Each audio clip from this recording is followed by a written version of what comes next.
বিয়ের মণ্ডপ থেকে নাবালিকাকে উদ্ধার করে বাল্যবিবাহ আটকে দিল দক্ষিণ চব্বিশ পরগনার কুলতলি থানার পুলিশ জানিয়েছে, গোপন সূত্রে খবর পেয়ে ওই থানার কুন্দখালী গোদাবর অঞ্চলের কীর্তনখোলা গ্রামে অভিযান চালায় তাঁরা। বিয়েকে ঘিরে ধুমধাম আয়োজনের মাঝে নাবালিকা কনে, বর ও বিয়ের সঙ্গে যুক্ত আত্মীয় সহ মোট ৮ জনকে আটক করা হয়েছে। পরিবার সূত্রে জানা গিয়েছে, আর্থিক দুরবস্থার কারণে মেয়েকে অল্প বয়সে বিয়ে দেওয়ার সিদ্ধান্ত নেওয়া হয়েছিল। কোনো একটা ভুল, আপনারটা নয় আমারটা। আপনার মেয়ে কি অ্যাডাল্ট নাকি মাইনর? বিয়ে দিচ্ছিলেন কেন?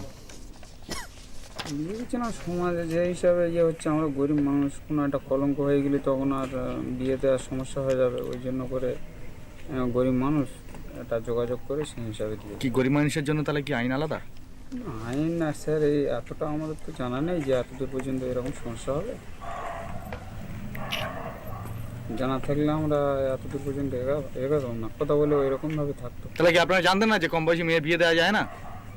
জানতাম, কিন্তু যে এতটা এরকম হবে আমরা বুঝে উঠতে পারিনি। পঞ্চায়েত সমিতির সভানেত্রী জানিয়েছেন, এই ঘটনার বিরুদ্ধে আইনানুগ ব্যবস্থা নেওয়া হবে। আর্থিক সমস্যা সংকট থাকার জন্য যেটা কন্যাশ্রী 25,000 টাকা করে বরাদ্দ করেছি, সেটা সাধারণ মানুষ নিতে পারছে না এবং সেখানে হয়তো কোনো বার্তা পৌঁছায়নি।